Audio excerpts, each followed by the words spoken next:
Lance Hall here for Let's Discuss with Lance Hall. Happy to welcome Joey Arena tonight, chatting in from Rochester, New York, the Flower or the Flower City, correct?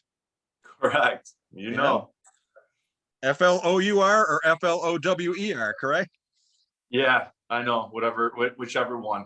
Whichever one you want to use. Whichever one. Of course, we're here to talk about the single you just released just a short time ago. The Van Halen cover of Dreams, sort of a synthwave version. Fabulous remake on this song, Joey. This is just a killer tune. Thank you so much, man. I really appreciate that. I was trying to figure out the little noise in the beginning of the track. At first, I thought it was a needle drop, but that's a cassette being pulled out and placed in, right? It sure is. Yep. Back to the cassette era. How does it feel? Did you ever think when your grandfather bought you a guitar that only had 3 strings, was all rusted, could hardly play at a garage sale, that one day it would lead you to getting Sammy Hagar's endorsement on your version of Dreams? No, actually never. And it's funny because sometimes I forget that little story that I did receive my first guitar, and it was very short-lived because it didn't work. 3 strings rusted to hell. I probably needed a tetanus shot right after it. And it was I didn't really come from anything. And I had this grandfather who just was like a garage sale junkie, and he just loved to like just pick up things, and he heard that I was getting in a guitar. So he had this, that was like my first guitar ever. But yeah, not really playable, but yeah, I played it like it made all the best sounds in the world.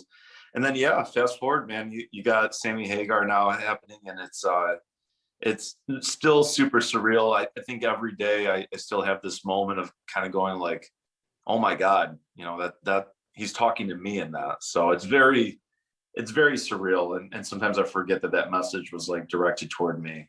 Yeah, it's got to be an amazing feeling. Now, JD from Ice Nine Kills is in on this track as well. You two sort of grew up together, correct? Yeah, so he's from Rochester, New York as well. And JD and I just go very, very far back. The music scene here is pretty small, I guess you could say, and our bands have played together and all of that. And then he became a producer within the past, like, he always was a big writer for Ice Nine Kills, like a huge portion of the writing is him. And he's just beyond talented, and it just works out that, he's a good friend of mine. So we have the same vision. So it was kind of a no-brainer to take this to him as well. Yeah. I kind of chuckled when I read in the notes about how you two were coming up, with what to cover, and how you love the 80s music and you wished you were teens in the 80s. 1986, yeah. I was 21 years old, 79 Z28, leather jacket, mullet, snake. That's awesome. And I saw Van Halen on the 5150 tour. As a matter of fact, the Live Without a Net video. Yeah. I was there for the first night. And from what I've read, according to Wikipedia and everything, a bunch of sources says it, the first night they had to scrap much of the footage. The bulk of the footage you saw, they played 2 nights in New Haven that night. But if you watch the video for Love Walks In, when they zero in the beginning with Eddie playing the keyboard, the girl I took with me, we were standing literally right behind him. There's a corridor that goes behind him to go around behind the stage. The place was sold out, so every seat was full. And we were literally standing right behind him that first night when he was playing that opening to Love Walks In. I will never forget it. No kidding. Never forget. That's awesome. Amazing. So, I mean, here we are, 2021, and the 80s seem to be, I think there's an air of people just want to kind of let their hair down again and have fun and get back to music of the 80s and stuff like that. And I think you guys have just killed it with this. This is amazing. Were there ever any other tracks in the running, or was this one sort of like out of the gate? This was out of the gate. So when I start a project, I always I have this method for some reason I always go to, and it's just grabbing a cover, and you have an idea of what you want to sound like, but when you grab a cover of a very well-written song, you just put it in your style, and that way, like you took half the hard work out, so now it's just finding your identity with an already well written song.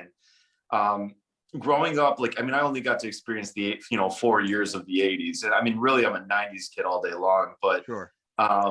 my mom raised me on everything, hair metal, glam rock, and everything, and everything 80s, honestly. So I definitely gravitate towards the 80s with a lot of my musical tastes and all of that stuff. So it was, that song is just kind of my childhood. It's like the soundtrack to my childhood. Honestly, I say that over and over, but I can't think of a song that was more of that, other than like maybe Michael Jackson's like Dirty Diana, or like Sure. Beat It or something. But like,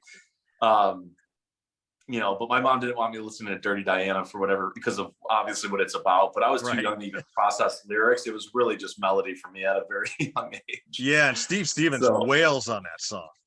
oh yeah, man, absolutely. So it's like that. So that's kind of what it was. And I was like, man, I always, and I knew this project, the synthwave stuff is heavily 80s influenced. It's just like a modern day, honestly, like Duran Duran, honestly, is the way I look at it, or like Depeche Mode, and a lot of those 80s guys, but more feel good. You know what I'm saying? Like I want to do more stuff like, like how Aha was, or Sure. that type of stuff. But Van Halen was just a no-brainer for me, honestly, especially the Sammy Hagar era. That's like, I love David Lee Roth, but I just grew up on 5150, honestly. Yeah. I remember that whole summer, I mean, it was Why Can't This Be Love came out, was the first single. And then I can't remember if it was Dreams or Love Walks In, but I remember just playing Dreams forever that whole summer, in the Camaro cruising. I mean, it was just, right.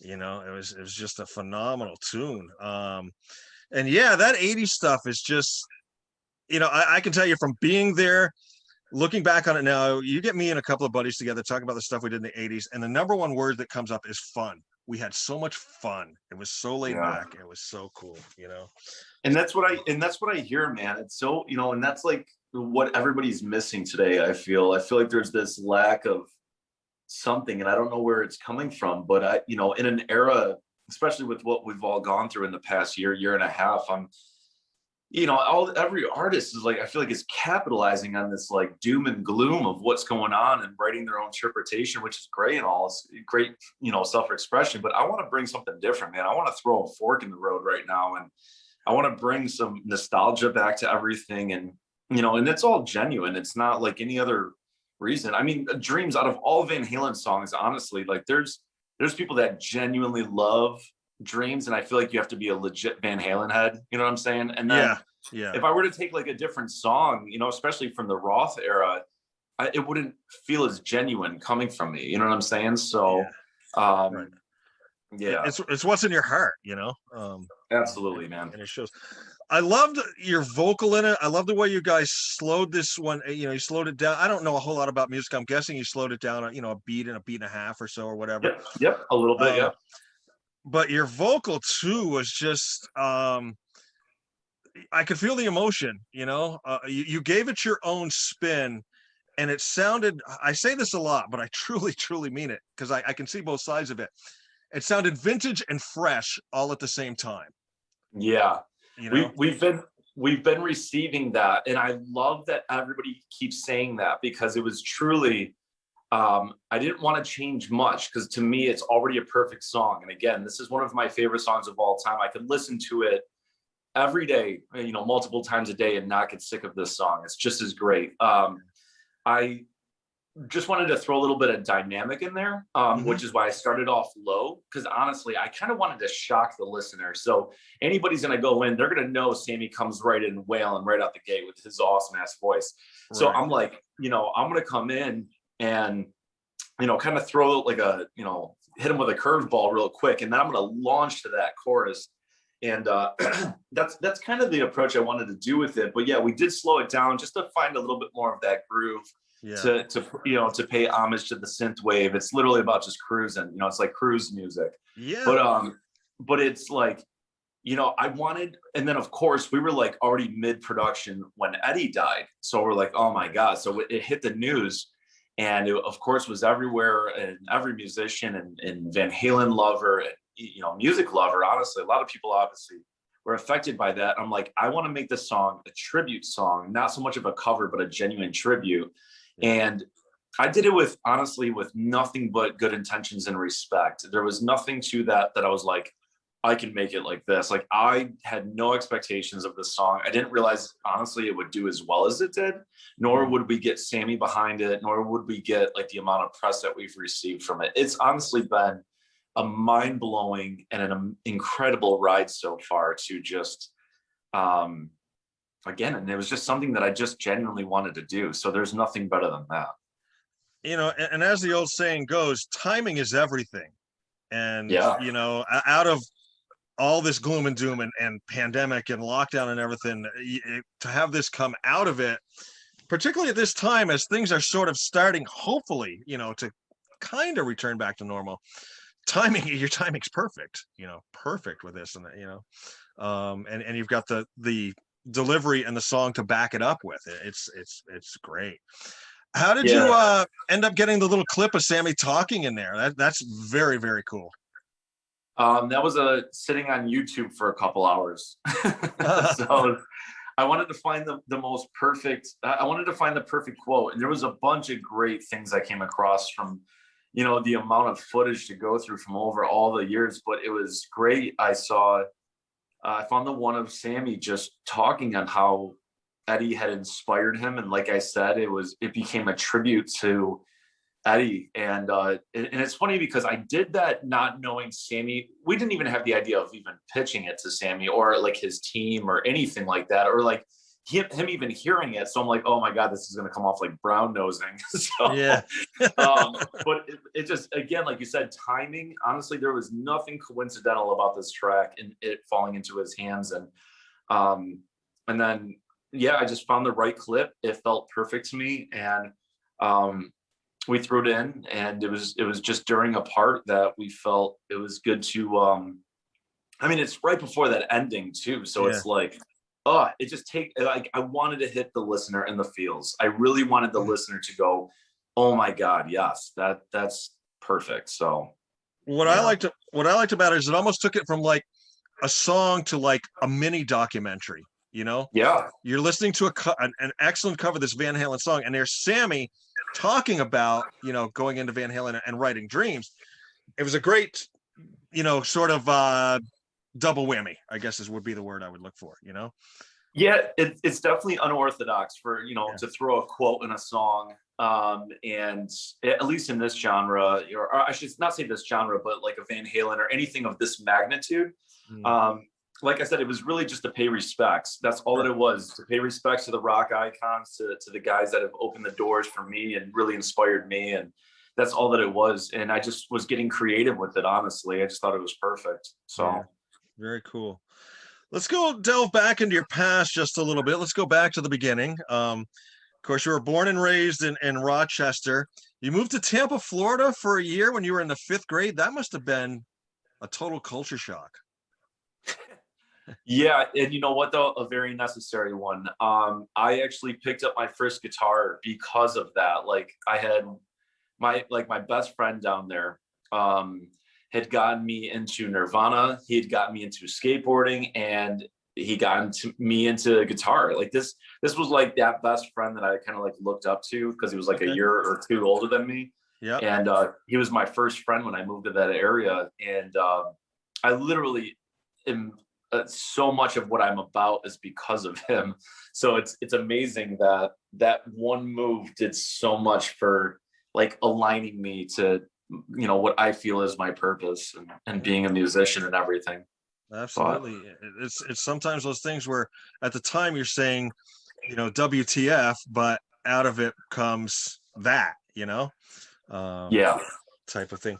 Now with guitar, were you self-taught? Did you ever take lessons at all or anything? Yeah, so I took some lessons. I had one instructor that was a complete classic rock guy, super all about Zeppelin, the Doors, anything of that era, Hendrix, everything. And then I got another teacher probably about a couple of years later, and he was a complete grunge, new metal, industrial metal guy. So Mm, I had two great eras of music, a lot of experimentation between the two teachers, yeah. and they taught me the importance of. They slowed my role as a guitar player, which was great because a lot of guitar players they want to do all the leads and the flashy stuff. But Mm, you know, these guys really taught me songwriting. They taught me the importance of rhythm. Like mm, people don't dance without rhythm. So yeah. they taught me the importance of to really feel a groove and what that's really about. So, but yeah, there's a lot of self-taught in there. I took 3 years of music theory as well as time went on, and I just knew that there was no plan B. Music was my life as soon as Mm. I picked up that guitar. Now, right there in Rochester, you got Eastman School of Music. Did you ever check that out at all? You know what? I always wanted to go to Eastman. I had my graduation at Eastman, and I did a couple like walkthroughs and stuff. But I immediately started touring at 17, Wow. and I just kind of like right after high school, I was gone. You know what I'm saying? Like Yeah. I dropped out of college, and I was like, you know, school will always be there. The road, you know, and experiences like this is I'm gonna do this, you know, and take it out one day at a time and live as freely as possible. I Yeah. grew up moving around a lot. I never stayed in one place, you know, for more than a couple of years. And like growing up, obviously Tampa was one of those things, and we moved down there for 1 year, and we moved right back. And Yeah. I grew up going to like really inner city schools, and then I've gone to suburban schools. So I've made friends with all sorts of people growing up and seen all different, uh, you know, walks of life. Yeah. Honestly, All the genres out there. So you yeah. started on guitar, then you sort of fell into singing. Um, you took some vocal lessons as well along the way with that. So that one, I went into that backwards for sure. I started singing because I was doing backups in bands, and I was like, oh, you know, I'm not tone deaf. So I definitely walked in very like ignorant to it. And I sang, but I did not learn proper fundamentals. I was very nasally, especially in the upstate New York area. A lot of us we have really nasty accents. I'm sure as you're talking to me, you can hear some of them, but they would bleed through in the music. And then I would say when I started my most recent band, not Arena but Outlier, which I'm currently in, it's a rock metal band. Right.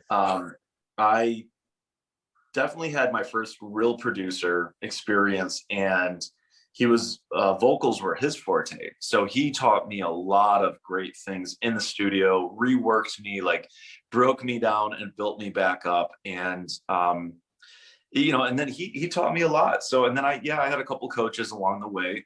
And I would say probably after training, I've only been singing for about 6 years with proper training. Mm. Yeah. Oh, you're doing good, I think. So Thank you. do you consider yourself more of a singer who plays guitar or guitar player who sings? That's so funny, man. I never thought about that. You know, it's guitar. I would probably say a guitar player who can sing. Mm. Um, Guitar all day long, man. I could show up, and I'm very confident with my playing as a guitar player. Yeah. It came so much more natural to me than vocals. So I would say probably a guitar player that can sing. Now, you're also in a band at an early age called Youngblood, and in reading about your experiences with that, I'm guessing you learned a lot about what not to do in the business with Youngblood. Yeah, that would definitely be it. I signed a really bad record deal. I was completely controlled and manipulated by like the suits and ties, I guess you'll call it, of the industry. I really had to learn everything the hard way, and I did it in that band. And you know, you got a lot of guys in the, you know, with a lot of hands and a lot of people that can say they can do this and do that for you. And I kind of felt, you know, I fell into that trap, and, you know, it was just no good. So, but it was all necessary, definitely necessary. Yeah, I mean, it happens, because like Another person that Shauna represents, the Lonely Ones with Marty McCoy. I interviewed him when he was in Bobaflex. And I Yeah. said, if you could go back in time and give somebody advice that was just getting into band, what would you tell him? And he said, don't sign anything. Yeah, absolutely. I'll agree with that one right there. And they got into the same deal. They signed a horrible deal, and I ended up getting out of it and everything. So now Youngblood was kind of a pop rock band. Were you doing originals or were you doing covers or both? We did both, primarily originals. We had a couple covers that we did in there for fun. It was definitely experimental. We started off very pop rockish. I wanted some like Gin Blossoms type of feel, but very modern, a little bit more upbeat, a little bit more like, I guess, Gin Blossoms, but a little bit more pop punkish, if you will. So I started off with that, and then I switched producers. I wanted to start going to more darker and introducing some of the production stuff. I wanted to go more in the Linkin Park route, I guess, and that's kind of where I was naturally gravitating. And so I really started writing all sorts of weird stuff, and I guess I was kind of having an identity crisis, but that's kind of.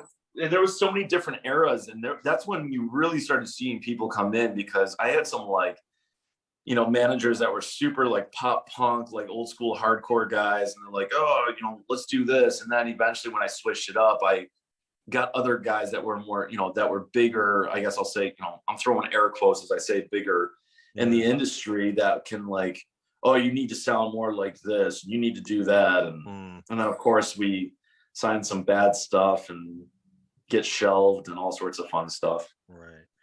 Now, Outlier is still going, right? That's still a functioning band. Arena sort of just a separate project you've got going on. Yeah. Outlier is about to drop a new song April 2nd. And we have so much on the way. We've literally have an album's worth of content that we're debating if we want to release an album or not. Outlier is going completely strong. I just used this time of not touring to finally do what I wanted to do with Arena, which I've been sitting on for the past 3 years. So I'm just like, all right, now I'm going to use this time and be productive with it and create it and just kind of release it. So but I equally put 100% into both projects. Like, one is not going to take away from the other or replace. Now with Arena, is this like the one that's going to be coming out for now? Is there anything more in the pipe there? A full length or another cover or an original? What's the future of Arena now that Dreams is out? Yeah, so I have a single that I'm getting ready. I want to release in about a month or so, and then I actually was in the studio yesterday, and I had just finished another single. So I have 2 originals currently waiting to be released, but I wanted to not take away from Dreams, because Dreams right now is like, it's doing well. It's currently, it's climbing very steadily. I check the numbers every day of, every platform of how many, streams and monthly listeners and all of this. And it's just steadily climbing. And so I don't want to take away from that quite yet. But as soon as I see some of like the plateauing, I plan on like releasing. So I'm guesstimating about like a month or so.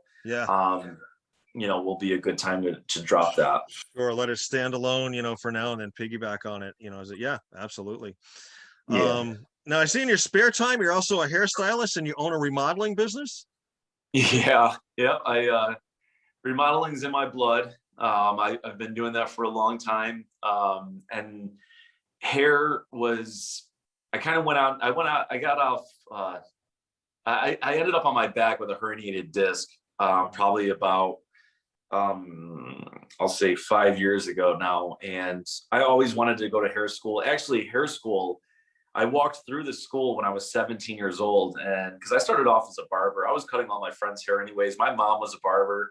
I have so many cousins that are barbers and hairstylists, and it's just kind of, that's also in my blood too, I suppose.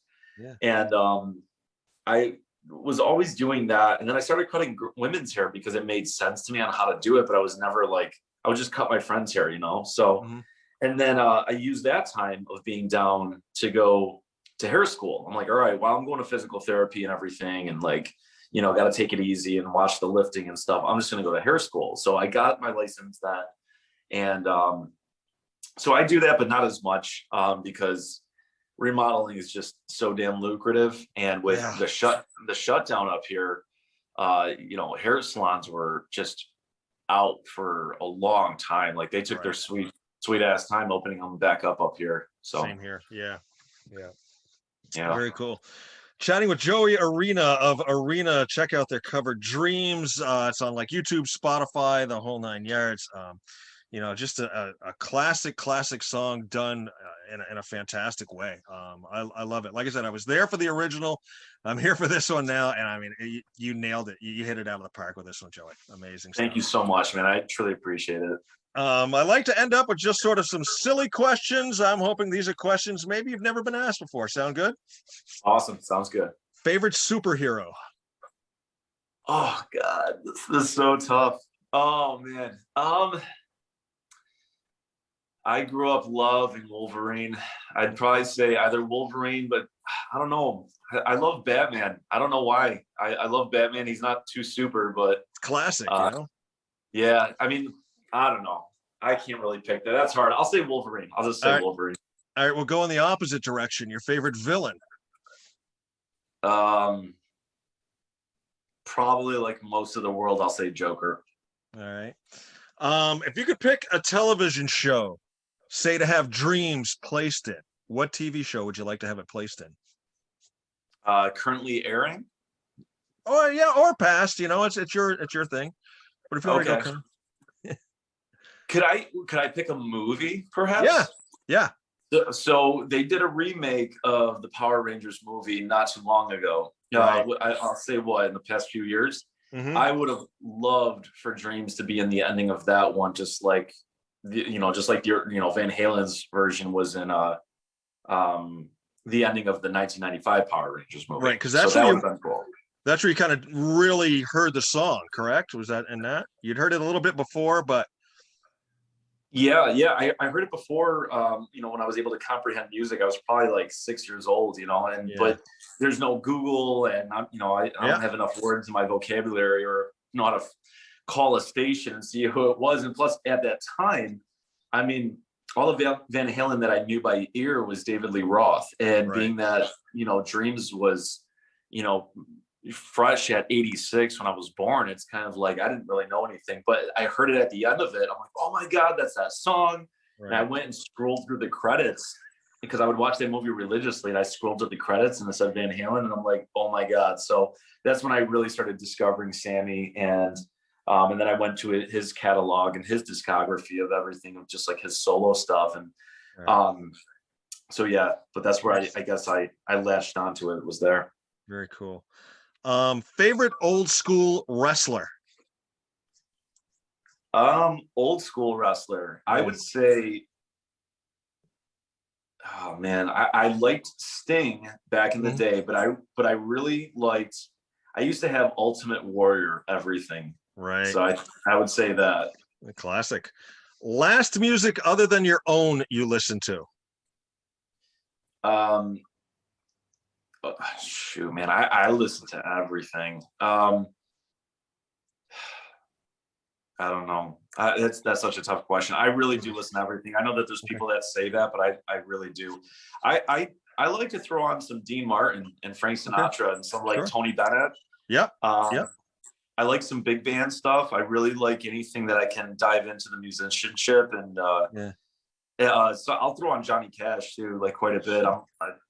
I come in and out of like just being on these Johnny Cash kicks where I'll just listen to it for like 2 months straight.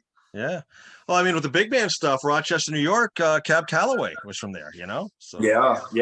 We have a lot of good jazz, a lot of good Chuck jazz Mangione players up here. Yep. Chuck Mangione, that's right. Favorite toy growing up as a child? I'll say my skateboard. I don't know if that's considered a toy, but I'll say that. If you could go back in time and have your mom fix you your favorite meal from your childhood, what would you have her make?